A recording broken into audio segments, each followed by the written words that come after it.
In this commentary, I'll be showing and explaining different camera techniques in modern films and what effects they have on the viewer. First off, I'll be talking about Attenborough. It's a bit of a cool subject as we analyse one of his best pieces, Frozen Planet. In this, there are perfect examples of establishing shots. As you can see here, we have an amazing pan of the frozen wasteland from a high-up, bird's-eye point of view.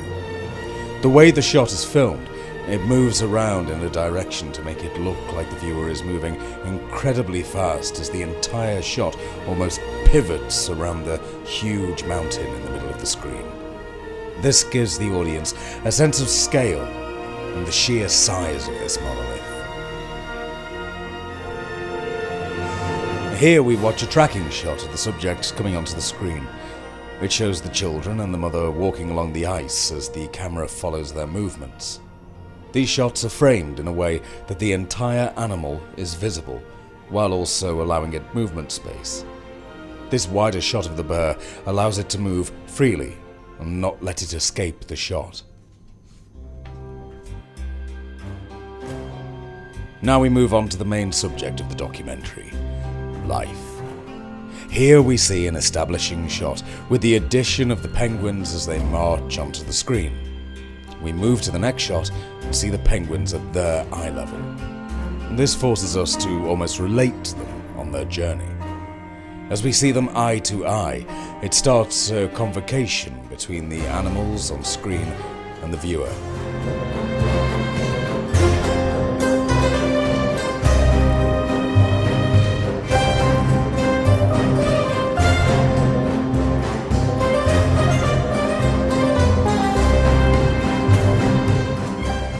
Here, the editor introduces a bit of comedy as one penguin starts stealing stones from another's nest. Filming single camera is beneficial as it means there's less equipment to move around on the ice. If you had to move around 3 cameras, the cost alone would be far too expensive.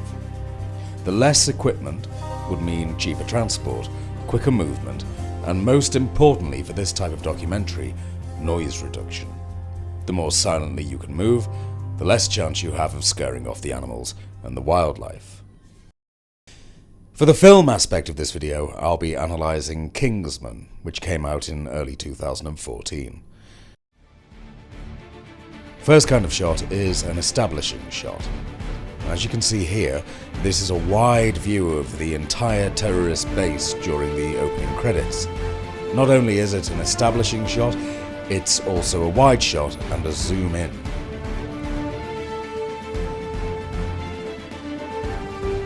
Another wide shot is used to establish the location of the bad guy's lair. Wide shots are easy to do and are instantly recognizable as a way to establish the place where the next scene is going to be set.